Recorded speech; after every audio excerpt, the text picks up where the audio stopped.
Alô pessoal, sejam todos muito bem-vindos a mais um vídeo do Clube FIA. E hoje a gente vai conversar sobre o fundo Bradesco Carteira Imobiliária Ativa, código de negociação BCIA11. É um fundo de fundos, basicamente só opera com fundos listados, até bastante antigo, com mais de 5 anos de existência, mas que só de um tempo para cá ele começou a ficar mais famoso. Vamos dar uma olhada? Então, pessoal, para a gente conhecer um pouquinho mais, basta a gente vir aqui, digitar um pedacinho do nome ou do código do fundo e a gente vai então aqui para a aba Básico, onde a gente vai ver as principais características. É um fundo que já existe aí há mais de 5 anos, né? A gente está gravando esse vídeo em novembro de 2020, então o fundo aqui com data de início de 2015. O gestor é o pessoal do Bradesco, né? Aqui dentro da empresa Bram, que é a Bradesco Asset Management. Faz parte do IFIX com uma representação de 0,61%. Lembrando que a representação, a percentual de representação é definido exclusivamente pelo tamanho do fundo. Quanto maior, maior é o peso que ele tem. A administração também é da própria equipe do Bradesco. Ele exerce tanto a função de gestão quanto de administração. Acompanhando aqui o histórico do fundo como um todo, a gente vê que ele foi lançado na base de R$100, como é o mais comum há muitos anos. Ele foi lançado então no meado de 2015, né? Então ele ainda pegou um comecinho, né? Um pedacinho aqui da queda dos FIIs, apesar de que ele, como tinha uma liquidez muito pequena, não percebeu essa queda, nem sequer o início da recuperação. Ele vem mantendo cotações, chega a bater 120, mas fica com cotações muito estáveis aqui até julho, mais ou menos 2019, quando aí ele se engata uma alta bem forte. Vou até dar um zoom aqui um pouco melhor. Então ele chega a bater um máximo aqui em 2020 com mais de R$290 de cotação. Cai rapidamente para 187, vai caindo ao longo aí do começo da pandemia, né? Os FIIs todos praticamente caíram, bate ali uma mínima local de 118, recupera próximo aos 200 e vai decaindo, e desde setembro basicamente vem caindo aqui num ritmo vagaroso, porém vem caindo, hoje cotado a R$116,31 no momento que a gente grava esse vídeo. Analisando o histórico de dividendos,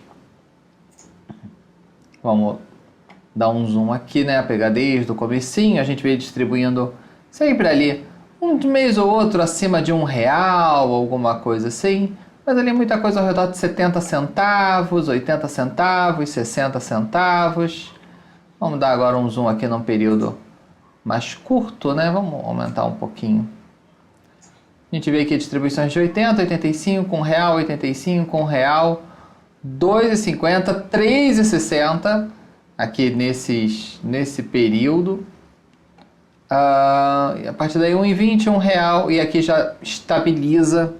Então a gente vê ele com 75, 75, 75 e mais recentemente as últimas duas distribuições de 60 centavos. Então se a gente olhar, a gente vê que essa última distribuição de 60 centavos em relação ao preço atual dá um dividend yield de 0,52. Analisando os últimos 12 meses, ele distribuiu exatos R$14, o que dá um dividend yield de 12,04. Lembrando que houve duas distribuições aqui bem mais altas, bem atípicas. Se a gente considerar aqui um período um pouco mais rotineiro, um pouco mais típico, digamos assim, seria então um dividend yield da base de 6%, 6 e pouquinho por cento ao ano. Vamos analisar o valor patrimonial dele. A gente vê que ele basicamente está negociando ao par, cravadinho, né? Valor patrimonial da cota 116,36, valor da cota 116,31. Então, realmente negociando ao par, um desconto de apenas 0,04%, nem perto de 1 milésimo, né? Meio milésimo. Tanto é que valor patrimonial 432 milhões, valor de mercado 432 milhões também. A diferença tá no quarto dígito significativo aqui. A gente vai analisar, vai olhar aqui então, se a gente olhar o histórico como um todo aqui, a gente vê que ele, vamos pegar ele do começo, ele negociava bem próximo ao par, até porque a liquidez era muito pequena, o fundo também era muito pequeno, né? 80 milhões de patrimônio. Negociava ao par, pequenos descontos, nunca sequer passando de 10% de ágio ou deságio, ao longo de praticamente toda a história dele, né? Aqui, janeiro de 2019, desconto um pouquinho maior, depois neutraliza. Aqui é quando ele dá a arrancada, sim, ele passa a negociar com ágio muito importante. Certo? Principalmente levando em consideração um fundo de fundos, onde você consegue extrair o valor da carteira dele com muita facilidade, já que praticamente todos os fundos dele são listados em bolsa, tem valor de mercado. Então, esse ágio fica bem gritante, né? 1,50, 1,60, 1,80, praticamente negociando ao dobro do valor patrimonial, e depois ele vai reencontrando o seu valor patrimonial, já com descontos bem menores, e hoje negociando ao par. Se a gente pegar a quantidade de cotistas como um todo, hoje ele tem mais de 13 mil cotistas, 13.803, já com a referência de outubro. Os fundos, lembrando que eles só são obrigados a divulgar a quantidade de cotistas a partir aí do primeiro semestre de 2017, então a gente não tem o período pré-2017, a gente vê que o fundo tinha poucos cotistas, na base de 400 cotistas, só vai alcançar 1.000 cotistas na virada de 2018 para 2019, e daí sim, aí vai crescendo de maneira mais enfática até os 5.000. Por causa da pandemia, naturalmente, esse número dá uma refreada, segue crescendo, não tem um mês sequer que tenha queda, sobe todos os meses, apesar de que em níveis vagarosos, e desde aqui de julho, aí sim, ele dá um salto de 6.000 para 12.000 cotistas e segue subindo em ritmo vagaroso.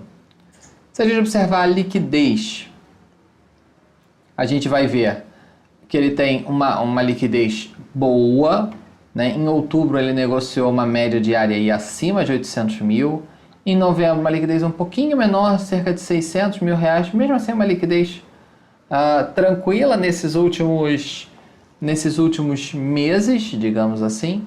Claro, recentemente tem períodos com média diária bem menor, né? De 200 mil por dia, aqui 370 mil, mas a gente vai vendo que ele vem melhorando a liquidez, claro, um mês ou outro há uma queda e tudo mais, porém a quantidade de negócios também é bastante aceitável, mesmo nos períodos com uma média diária um pouco mais baixa, a quantidade de negócios ainda é boa, praticamente todos os meses com mais de 2.000 negócios, ou seja, 100 negócios por dia. Então, mesmo só uma pessoa realmente com uma carteira muito grande, queira fazer um movimento muito grande de uma vez só, que vai ter alguma dificuldade. Fora isso, é bem tranquilo. E agora a gente vai analisar o relatório gerencial dele. Relatório gerencial esse que é bastante compacto, bastante resumido, principalmente quando a gente compara com outros fundos de fundos. Aqui ele sempre faz um comentário sobre as alocações, o quadro econômico e tudo mais. Ele ainda está fazendo a alocação da última emissão de cotas, tanto é que a gente viu, né, a liquidez explodindo ali em setembro e tudo. Isso é normal num período de emissão de cotas, né? Foi a última emissão que o fundo fez, onde ele cresceu de basicamente 200 milhões para 430, falando em valores redondos. A gente vê, ele lista as maiores posições, porém ele não lista todas. Aqui basicamente ele está listando só a metade de cima do portfólio dele, né? As maiores posições são 1, 2, 3, 4, 5, 6, 7, 8, 9, 10 fundos maiores, né? Os 10 maiores posições totalizam aqui cerca de 50% do patrimônio do fundo. Maiores posições aqui em KNIP, que é o que é índice de preços, e o BRCR11, né? Um fundo muito clássico nos fundos de fundos. Quase todos os fundos de fundos têm posições em BRCR11. Lembrando que por regulamento, né, por regulação, né, na verdade, nenhum fundo de fundos pode ter mais do que 10% do seu patrimônio em um determinado fundo imobiliário, exceto nos 6 primeiros meses após uma emissão, onde ele pode ficar desregulado, digamos assim. Mas, tradicionalmente, fundos de fundos não podem ter mais do que 10% do seu patrimônio num único ativo. Então, Canip basicamente no teto de alocação do BCIA. Aqui tem informação sobre a taxa de administração, que é de 0,5% ao ano, e taxa de performance de 20% do QCD, o IFIX. Aqui sempre vem as comparações sobre a performance, né, do fundo contra o IFIX, contra o CDI bruto, CDI líquido, tanto em outubro, quanto no ano, quanto nos últimos 12 meses, desde o início do fundo. A gente vê que ele perde um pouquinho do IFIX, mas ganha do CDI com alguma folga. Para quem quiser ver as posições como um todo, uma dica interessante é dar uma olhada no relatório, no informe trimestral. Tudo bem que lá você só vai ter a posição fechada de cada trimestre, então no momento você teria a visão fechamento de setembro, mas para quem tiver essa curiosidade de fazer esse acompanhamento mais enfático, só vai ter o informe trimestral para poder enxergar. E aqui a gente tem o total de receitas, né, do fundo, do mês, do ano e dos últimos 12 meses. A gente pode ver que historicamente, né, na história recente, nos últimos 12 meses, o fundo fez mais resultado em cima de ganho de capital, que vamos chamar assim, um resultado não recorrente, do que o resultado recorrente, que é através dos rendimentos. Então, dos 30 milhões de reais de receitas, 17 foram de ganho de capital e 13 milhões como rendimentos. Analisando no ano, a gente tem quase 8 milhões para 11. Outubro realmente foi um mês onde basicamente todas as receitas foram dos rendimentos de FIIs. Tanto é que a distribuição foi menor do que a média. Caiu para 60 centavos, assim como no mês anterior. Aqui tem as despesas, né? Tem alguma coisinha aqui, uma remuneraçãozinha do dinheiro que está em caixa, mas é pequena e a tendência é ser cada vez menor conforme o fundo for alocando os valores da remessa, as despesas, o resultado líquido e o resultado distribuído. Tá? A gente pode ver que, por exemplo, neste mês específico, ele teve um resultado de 2 milhões e 700 mil quase e só distribuiu 2 milhões e 200. Então ele fez um caixa aqui de quase 400 mil reais. E a distribuição então foi de 60 centavos. Aqui está a alocação, a gente vê que ele está com 86% alocado em FIIs, 1% em CRIs, mais ou menos 1% em CRI, em LCIs, e o caixa aí na base de 12%. O fundo ele alocou, lembrando que ele praticamente dobrou de tamanho na última emissão, né? Ele mais do que dobrou, na verdade, ele tinha um patrimônio na base de 200 milhões, ele foi para 430. Já no primeiro mês, ele já tinha alocado praticamente metade do caixa e agora ele alocou mais um pedacinho. Ainda falta 11 milhões, então vamos dizer aí 45 milhões, alguma coisa assim, que é o que falta alocar.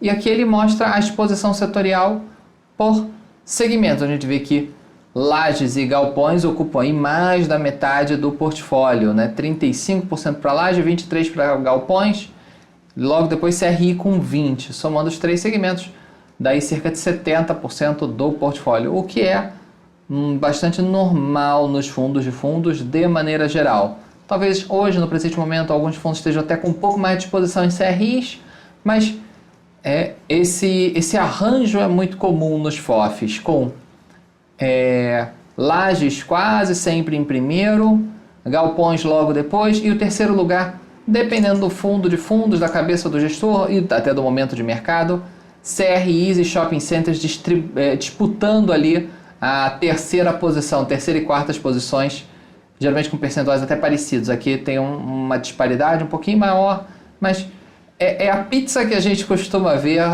de qualquer fundo de fundos, é essa. E o fundo realmente só tem esse relatório. Apenas uma página, um PDF, o resto é disclaimer, né? Descrições legais. É um relatório realmente bastante compacto. Então, pessoal, gostaram de conhecer um pouquinho mais sobre esse fundo? Uma dica que é legal, que vale tanto para fundos de fundos quanto para fundos de CRI, é dar uma olhada na comparação entre o quanto o fundo está tendo de resultado e o quanto ele está distribuindo de rendimentos. Por quê? Alguns fundos têm o costume de, num mês com resultados mais altos, mais fortes, retém, faz um pouquinho de caixa e não distribui tudo.